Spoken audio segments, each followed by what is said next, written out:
आप सभी को मेरा नमस्कार है। आप सभी का हमारे चैनल लाइफ सक्सेस में बहुत बहुत स्वागत है। और आज हम इस क्लास में भक्ति काल से संबंधित सभी महत्वपूर्ण प्रश्नोत्तरों को हल करने वाले हैं, इसलिए क्लास में अंत तक बने रहें।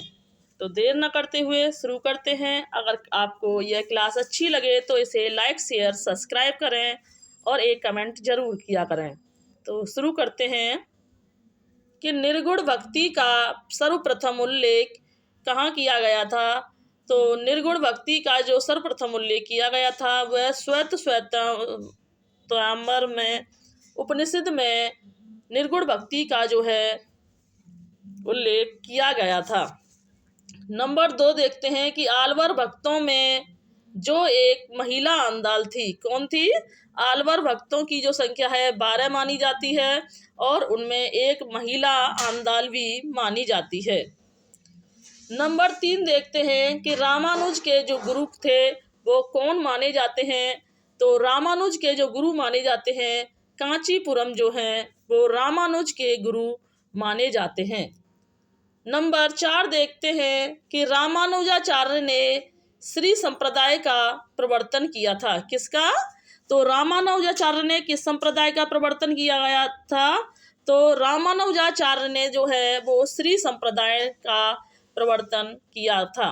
नंबर 5 देखते हैं कि अद्वैतवाद के प्रवर्तक कौन माने जाते हैं। तो अद्वैतवाद के जो प्रवर्तक माने जाते हैं, शंकराचार्य जो है वो अद्वैतवाद के प्रवर्तक माने जाते हैं। नंबर 6 देखते हैं वैष्णव धर्म की स्थापना करने वाले 4 महान आचार्य कौन कौन से थे। तो वैष्णव धर्म की जो स्थापना करने वाले 4 महान आचार्य में से रामानुज, माधवाचार्य, विष्णु स्वामी और निम्बार्क, ये 4 महान आचार्य हुए थे जिन्होंने वैष्णव धर्म की स्थापना की थी। नंबर 7 देखते हैं कि द्वैतवाद के प्रवर्तक मध्वाचार्य को माना जाता है। किसको? द्वैतवाद का जो प्रवर्तक माना जाता है वो मध्वाचार्य को माना जाता है। अगला प्रश्न देखते हैं कि द्वैतवाद को भेदाभेद भी कहा जाता है। क्या कहा जाता है? द्वैतवाद को जो है वो भेदाभेद भी कहा जाता है। नंबर 9 देखते हैं कि वल्लभाचार्य ने शुद्धाद्वैतवाद का प्रवर्तन किया था। किसने किया था? शुद्धाद्वैतवाद का जो प्रवर्तन किया था वो वल्लभाचार्य जी के द्वारा किया गया था। नंबर 10 देखते हैं कि विष्णु स्वामी ने किस संप्रदाय की स्थापना की थी। तो विष्णु स्वामी जी ने जो है वो रुद्र संप्रदाय के प्रवर्तक जो हैं विष्णु स्वामी माने जाते हैं। नंबर 11 देखते हैं कि विष्णु का सर्वप्रथम जो उल्लेख है वो कहाँ मिलता है। तो विष्णु का जो सर्वप्रथम उल्लेख मिलता है ऋग्वेद में, विष्णु का सर्वप्रथम जो है उल्लेख देखने को मिलता है। नंबर 12 देखते हैं कि आलवर भक्तों के द्वारा रचित 4000 पदों का जो संकलन कहाँ किया गया था। तो आलवर भक्तों के द्वारा रचित 4000 पदों का जो संकलन किया गया था वो दिव्य प्रबंधक नाम से किया गया है। नंबर 13 देखते हैं कि रामचंद्र शुक्ल ने भक्ति को धर्म का रसात्मक रूप कहा था। क्या कहा था? रामचंद्र शुक्ल ने जो है भक्ति को एक रसात्मक रूप कहा था। नंबर 14 देखते हैं कि हजारी प्रसाद द्विवेदी ने भक्ति आंदोलन को भारतीय चिंताधारा का स्वाभाविक विकास माना है। क्या माना है? हजारी प्रसाद द्विवेदी ने भक्ति आंदोलन को भारतीय चिंताधारा का एक स्वाभाविक विकास माना है। अगला प्रश्न देखते हैं श्याम सुंदर दास ने भक्ति आंदोलन को हिंदी साहित्य का स्वर्ण युग कहा है। क्या कहा है? श्याम सुंदर दास ने भक्ति काल को जो है वो हिंदी साहित्य का स्वर्ण युग कहा है। नंबर 16 है कि रामविलास शर्मा ने भक्ति काल को लोक जागरण नाम दिया था। क्या दिया था? रामविलास शर्मा ने जो है वो भक्ति काल को लोक जागरण नाम दिया था। रामविलास शर्मा जो है वो एक मार्क्सवादी कवि माने जाते हैं। इनका जन्म 1912 ईस्वी में हुआ था। नंबर 17 देखते हैं कि हिंदी में निर्गुण भक्ति की अभिव्यक्ति सबसे पहले किस कवि की रचनाओं में देखने को मिलती है? तो हिंदी में जो निर्गुण भक्ति की अभिव्यक्ति जो है वो सबसे पहले महाराष्ट्र के संत नामदेव की रचनाओं में देखने को मिलती है। नंबर 18 देखते हैं कि संत नामदेव पहले कौन माने जाते हैं? संत नाम जो है वो पहले सगुण उपासक माने जाते थे। नंबर 19 देखते हैं कि नावादास में रामानंद के कितने शिष्यों का वर्णन किया गया था? तो नावादास में रामानंद के जो है वो 12 शिष्यों का वर्णन किया गया था। नंबर 20 देखते हैं कि श्याम सुंदर दास ने कबीर की भाषा को क्या कहा था? तो श्याम सुंदर दास ने कबीर की भाषा को जो है वो पंचमेल खिचड़ी कहा था। रामचंद्र शुक्ल जी ने कबीर की भाषा को सदुक्कड़ी भाषा कहा था। अगला प्रश्न देखते हैं, इसमें संत कवियों का वर्णन किया गया है। तो आचार्य रामचंद्र शुक्ल ने भक्ति काल को जो है वो 2 धाराओं में बांटा था। कितने? तो रामचंद्र शुक्ल जी ने भक्ति काल को जो है 2 धाराओं में बांटा था। एक तो निर्गुण काव्य धारा और दूसरी कौन सी थी? तो दूसरी थी सगुण काव्य धारा। तो निर्गुण काव्य धारा के अंतर्गत संत कवियों का वर्णन किया जाता था और सगुण काव्य धारा के अंतर्गत राम काव्य और कृष्ण काव्य का वर्णन किया जाता है। तो यहाँ से हम देखते हैं कि संत कवि और उनकी रचनाओं का वर्णन। तो नामदेव जो हैं वो पहले महाराष्ट्र के ये पहले संत कवि माने जाते हैं, जिनका जन्म जो है वो 1135 ईस्वी में हुआ था। अभंग पद उनकी रचना मानी जाती है। नंबर 2 कबीरदास, इनका जन्म जो है वो 1398 ईस्वी में हुआ था और 1518 ईस्वी में इनकी मृत्यु हुई थी। नीरू नीमा नामक जुल्हाओं ने इनकी का पालन पोषण किया था और कमाल और कमाली जो हैं इनकी 2 संतानें थीं और धर्मदास जो है इनके शिष्य माने जाते हैं। बीजक इनकी रचना है जिसमें साखी शबद रमैनी इन तीनों के संग्रह जो है वो बीजक रचना में किया गया है। कबीरदास जी की मृत्यु के बाद उनकी गद्दी को उनके शिष्य धर्मदास ने संभाला था। अगला प्रश्न देखते हैं कि धर्मदास का जन्म 1418 ईस्वी में हुआ था और मृत्यु 1543 ईस्वी में हुई थी। अमर सुख निधान जो है वो इनकी रचना मानी जाती है। नंबर 4 देखते हैं रविदास जी को मतलब रैदास के नाम से भी जाना जाता है। इनका जन्म जो है वो 1388 ईस्वी में हुआ था और मृत्यु 1540 ईस्वी में मानी जाती है। नंबर 5 देखते हैं गुरु नानक जी का जो जन्म हुआ था वो 1469 ईस्वी में इनका तलवंडी में इनका जन्म हुआ था और 1538 ईस्वी में इनकी मृत्यु हुई थी। और जपू जी, असादी बार, रही रास, सोहिल्ला, नसीहतनामा जो है इनकी रचनाएं मानी जाती हैं। नंबर 6 देखते हैं दादू दयाल का जो जन्म है वो 1544 ईस्वी में हुआ था और इनकी मृत्यु 1603 ईस्वी में मानी जाती है। दादू दयाल जो है वो उन्हें राजस्थान का कबीर कहा जाता है। हरडेबाड़ी, अंगबधू, दादू दयाल ग्रंथावली जो है इनकी रचनाएं मानी जाती हैं। नंबर 7 देखते हैं सुंदरदास भी एक संत कवि माने जाते हैं। इनका जन्म जो है वो 1500 1696 ईस्वी में हुआ था और मृत्यु 1689 ईस्वी में हुई थी। सुंदर ग्रंथावली जो है इनकी रचना मानी जाती है। सुंदर दास जो है सभी संत कवियों में सबसे ज़्यादा पढ़े लिखे संत कवि माने जाते हैं। गरीबदास भी एक संत कवि माने जाते हैं।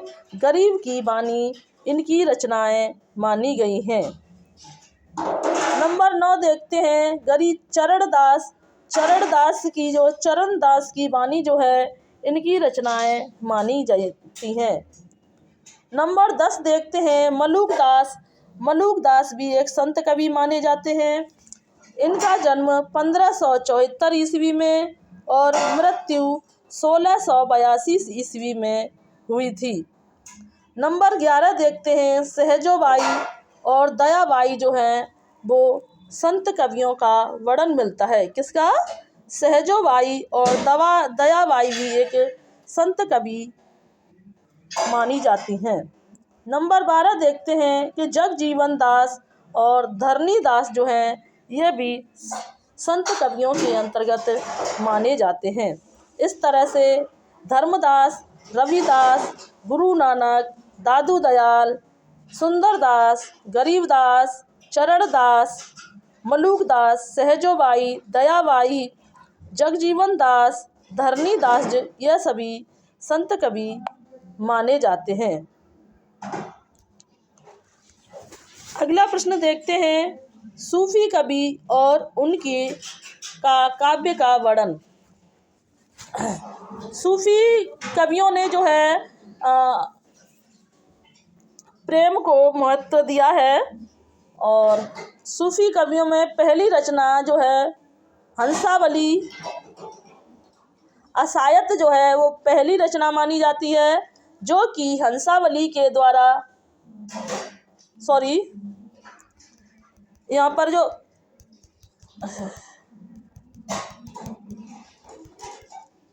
हंसावली जो है प्रथम रचना मानी जाती है, जो कि असायत के द्वारा रचित 1370 ईस्वी में रचित मानी जाती है।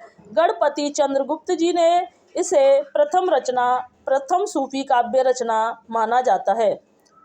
नंबर 2 देखते हैं चंदायन जो है वो मुल्ला दाऊद जी के द्वारा रचित मानी जाती है, जो कि 1379 ईस्वी में रचित है, जिसे चंदायन को राम कुमार वर्मा ने प्रथम सूफी काव्य रचना माना है।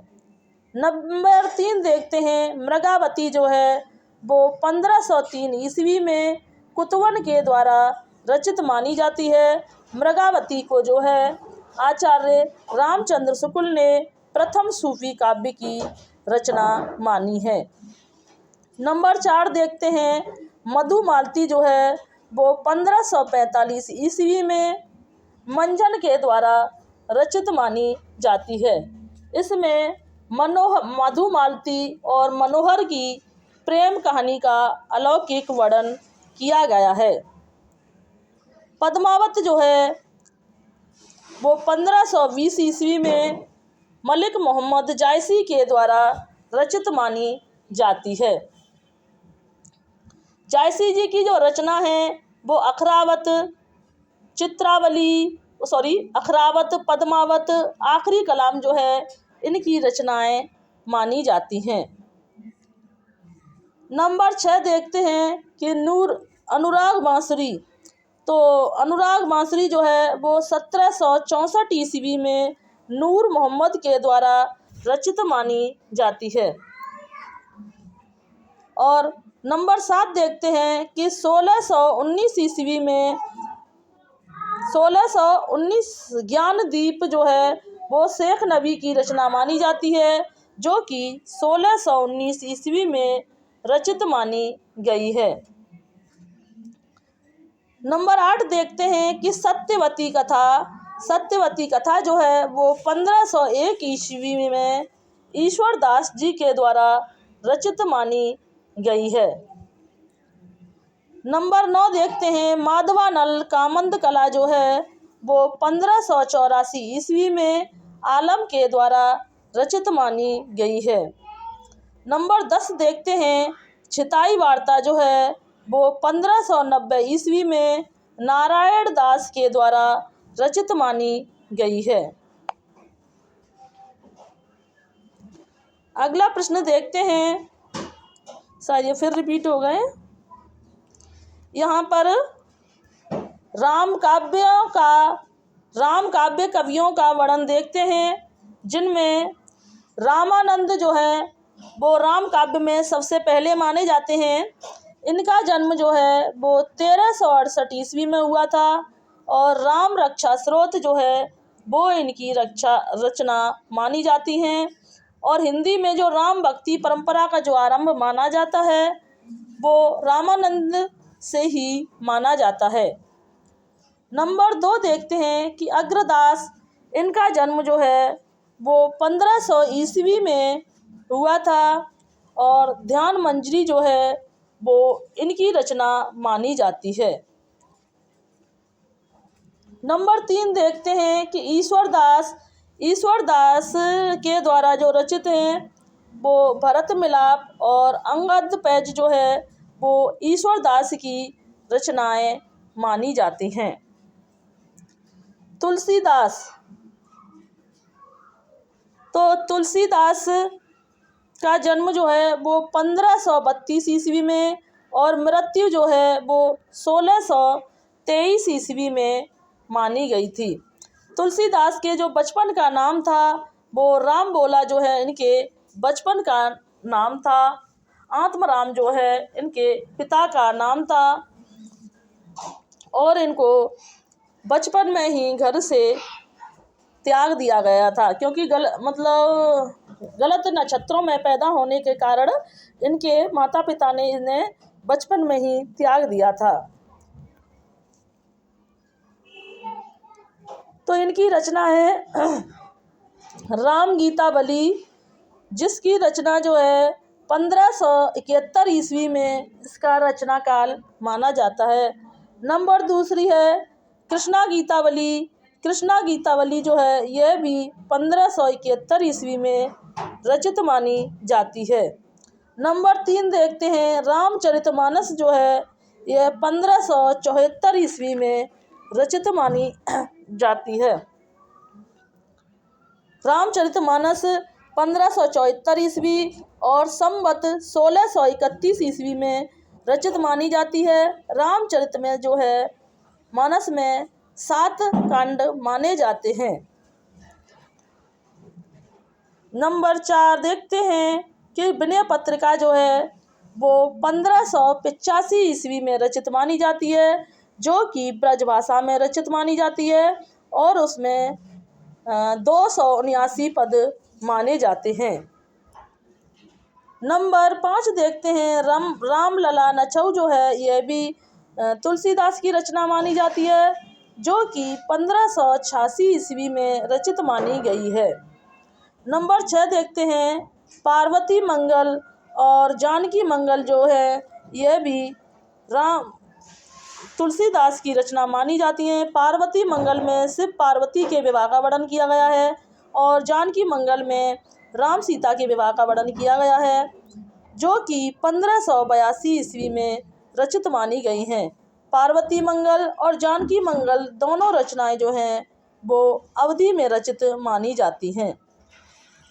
नंबर 7 देखते हैं दोहावली, तो 1683 ईस्वी में रचित मानी जाती है। अगला प्रश्न देखते हैं कि राम काव्य कवियों का वर्णन। तो राम काव्य कवियों का वर्णन है, जिसमें नंबर 8 है वैराग्य संदीपनी, रामज्ञा प्रश्न, बर्वे रामायण, कवितावली जो हैं इनकी सभी रचनाएं 1612 ईस्वी में रचित मानी जाती हैं। नंबर 9 देखते हैं नावादास जो है वो 1570 ईस्वी में रचित मानी जाती है। भक्तमाल अष्टयाम यह भी 1585 ईस्वी में रचित मानी, नावादास के द्वारा भक्तमाल और अष्टयाम जो है यह 1585 85 ईस्वी में रचित मानी जाती है। देते हैं केशव दास। केशव दास का जन्म जो है वो 1555 ईस्वी में हुआ था। रामचंद्र का कवि प्रिया, रसिक प्रिया, विज्ञान गीता आदि इनकी रचनाएं मानी जाती हैं। तुलसीदास जो है वो एक अलंकारवादी कवि माने जाते हैं।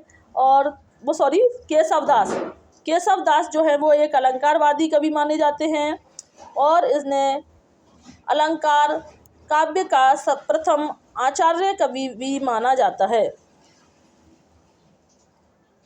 रामचंद्र शुक्ल ने केशव दास जी को कठिन काव्य का प्रेत भी कहा है। नंबर 10 देखते हैं कि प्राणचंद चौहान जो है की जो रचना रामायण महानाटक जो है 1610 ईस्वी में रचित मानी जाती है, जो कि प्राणचंद चौहान के द्वारा रचित है। हनुमान मट्टक जो है वो हृदय राम के द्वारा रचित मानी जाती है, जो कि 1630 ईस्वी में रचित मानी गई है। अवध विलास जो है वो लाला दास जी के द्वारा रचित मानी जाती है, जो कि 1643 ईस्वी में रचित है। कवित्त रत्नाकर जो है वो सेनापति के द्वारा रचित मानी जाती है, जो कि 1649 ईस्वी में रचित मानी गई है। तो सीतायान जो है वो रामप्रिया शरण दास के द्वारा 1703 ईस्वी में रचित मानी गई है। अगला प्रश्न देखते हैं कि कृष्ण काव्य कवियों का वर्णन। तो कृष्ण काव्य कवियों का वर्णन जो किया गया है, तो सबसे पहले हैं सूरदास। सूरदास जो है वो कृष्ण काव्य के सबसे बड़े कवि माने जाते हैं और इनका जन्म जो है वो 1478 ईस्वी में हुआ था और मृत्यु 1583 ईस्वी में मानी जाती है।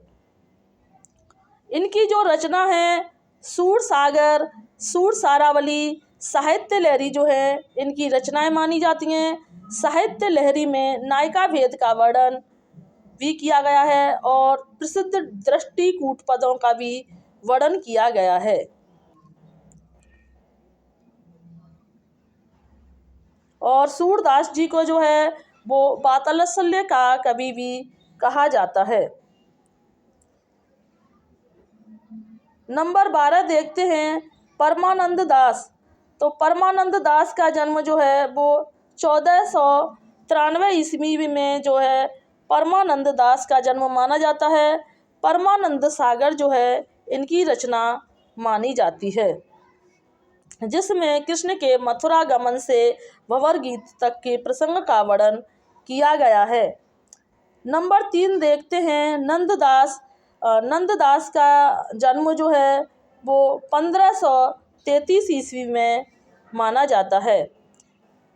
इनकी जो रचनाएं मानी जाती हैं अनेकार्थ मंजरी, मान मंजरी, रस मंजरी, भंवर गीत, रास पंचाध्यायी, रूप मंजरी, ब्रह मंजरी, श्याम सगाई, सुदामा चरित, रुक्मणी मंगल,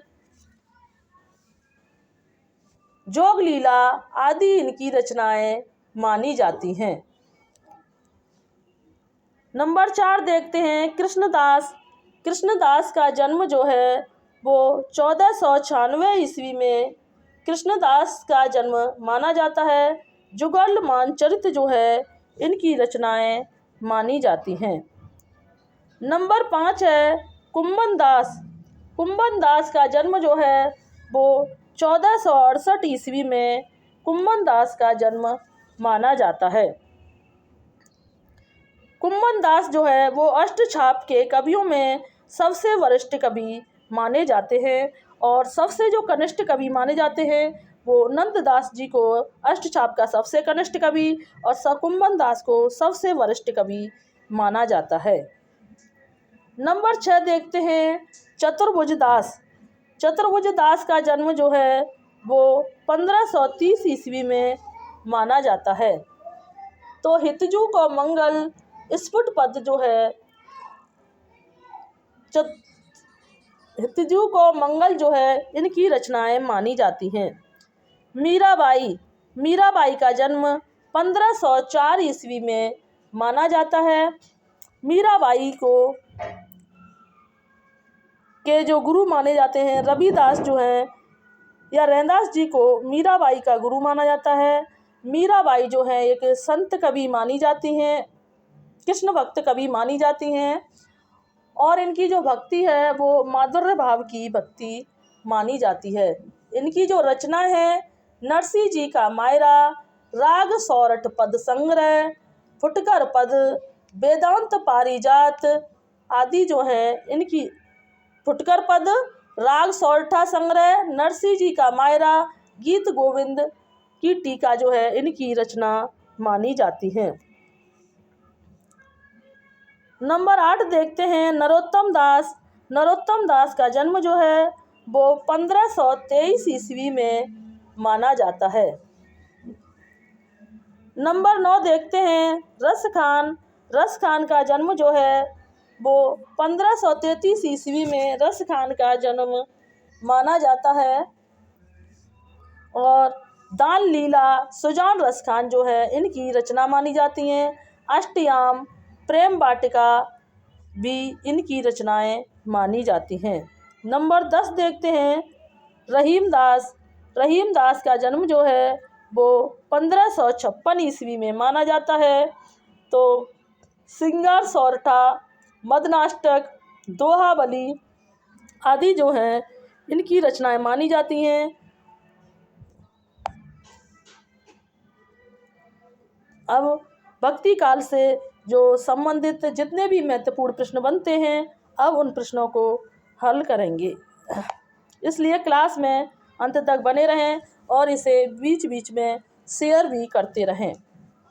तो शुरू करते हैं कि भक्ति आंदोलन को जो है ईसाईयत की देन किसने माना है। तो भक्ति आंदोलन को जो है वो ईसाईयत की देन जो है ग्रियर्सन ने माना है। ग्रियर्सन ने भक्ति आंदोलन को ईसाईयत की देन माना है। नंबर 2 देखते हैं कि भक्ति काव्य को भारतीय चिंताधारा का स्वाभाविक विकास किसने माना है।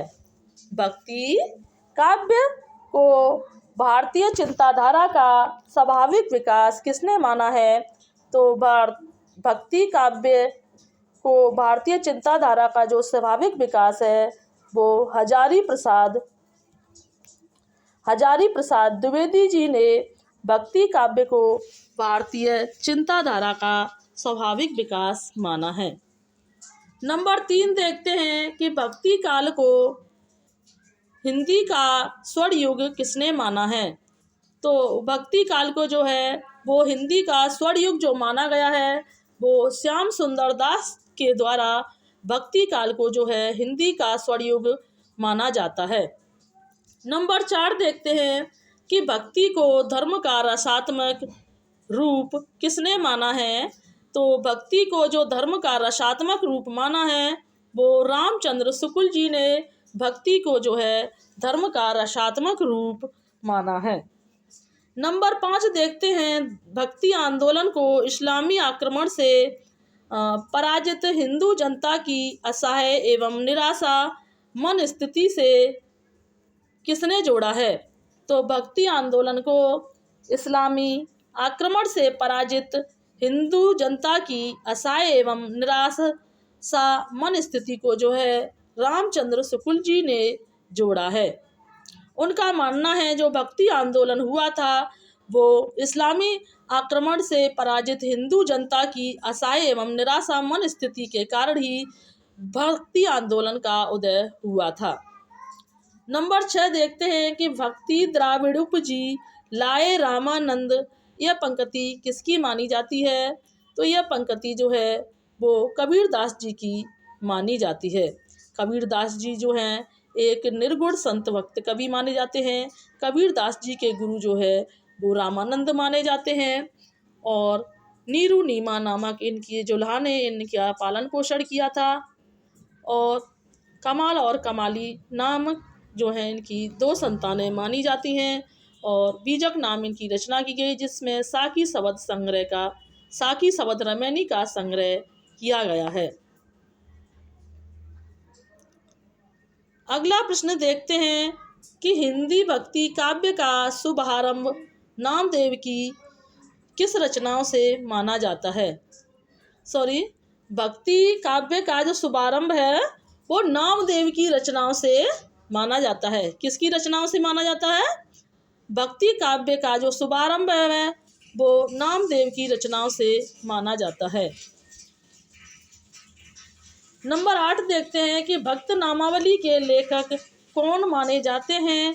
तो भक्त नामावली के जो लेखक माने जाते हैं, ध्रुवदास जो हैं वो भक्त नामावली के लेखक माने जाते हैं। नंबर 9 देखते हैं कि ज्ञान बोध के रचनाकार कौन माने जाते हैं। तो ज्ञान बोध के जो रचनाकार माने जाते हैं, मलुक दास जो है वो ज्ञान बोध के रचनाकार माने जाते हैं। मलुक दास जो हैं एक संत कवि माने जाते हैं। नंबर 10 देखते हैं, कबीर को बिना महाकाव्य लिखे ही महाकवि किसने माना था। तो कबीर को बिना महाकाव्य लिखे ही राम स्वरूप चतुर्वेदी जी ने उन्हें महाकवि माना था। नंबर 11 देखते हैं कि मीराबाई के गुरु का नाम क्या माना जाता है। तो मीराबाई जी के गुरु का जो नाम है वो रविदास मतलब रैनदास के नाम से जाना जाता है।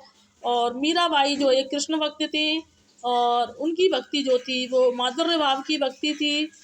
नरसिंह जी का मायरा, गीत गोविंद, राग गोविंद, राग सौरठा आदि जो है उनकी रचनाएं मानी जाती हैं। नंबर 12 देखते हैं कि दादू साहब ने परम ब्रह्म संप्रदाय की स्थापना की थी। किसकी की थी? दादू साहब ने जो है वो परम ब्रह्म संप्रदाय की स्थापना की थी। दादू दयाल जी को राजस्थान का कबीर भी कहा जाता है। इनकी जो मृत्यु हुई थी वो राजस्थान के नारायणा में इनकी मृत्यु हुई थी।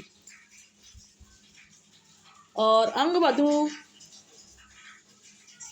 हरडेबाड़ी आदि जो है इनकी रचनाएं मानी जाती हैं। नंबर 13 देखते हैं कि निर्गुण पंथों में सर्वाधिक शिक्षित संत किसको माना जाता है। तो निर्गुण पंथ में जो सर्वाधिक शिक्षित जो माना जाता है, सुंदर दास जी को सबसे ज़्यादा शिक्षित कवि माना जाता है, जिनका जन्म जो है 1576 ईस्वी में हुआ था। 1596 ईस्वी में माना जाता है। नंबर 14 देखते हैं कि अष्टछाप के कवि नंददास ने प्रेम व्याख्यान परंपरा का काव्य ग्रंथ लिखा है। किसने? अष्टछाप के कवि नंददास ने जो है वो प्रेम व्याख्यान परंपरा का जो है काव्य ग्रंथ लिखा है। नंबर 15 देखते हैं कि सूफी साधकों में महिला संत राविया को माना जाता है। किसको? सूफी साधकों में जो है राविया को जो एक महिला संत जो है माना जाता है। नंबर 16 देखते हैं, कुतवन के जो गुरु हैं शेख बुरहान जो हैं वो कुतवन के गुरु माने जाते हैं। नंबर 17 देखते हैं कि मधुमालती के जो रचनाकार माने जाते हैं, मंजन जो है वो मधुमालती के रचनाकार माने जाते हैं। नंबर 18 देखते हैं कि प्रेम का पीर किसे कहा जाता है। तो प्रेम का पीर जो है जायसी को जो है वो प्रेम का पीर कहा जाता है। नंबर 19 देखते हैं कि सूफी कवियों को प्रेम मार्गी कवि कहा जाता है। किसे? जो सूफी काव्य के अंतर्गत रचना करने वाले जो कवि हैं उन्हें प्रेम मार्गी कवि कहा जाता है। नंबर 20 देखते हैं कि पद्मावत में जो है पद्मनी किसका प्रतीक मानी जाती है। तो पद्मावत में जो है पद्मनी परम सत्ता का जो प्रतीक मानी जाती है। पद्मावत जो है वो जायसी के द्वारा रचित रचना मानी जाती है और जायसी की जो रचना है पद्मावत, अखरावत, आखिरी कलाम जो है वो उनकी रचनाएं मानी जाती हैं। और जायसी जो है वो एक आंख से अंधे माने जाते थे। नंबर 13 देखते हैं कि चित्रावली को पद्मावत की छाया कहा गया है। क्या कहा गया है? चित्रावली को जो है पद्मावत की छाया कहा गया है। नंबर 22 देखते हैं कि हिंदी का प्रथम प्रमाणिक और बड़ा महाकाव्य जो है वो पद्मावत को माना जाता है। नंबर 23 देखते हैं कि राम भक्ति काव्य धारा के आदि प्रवर्तक जो हैं वो रामानंद जो है को माना जाता है।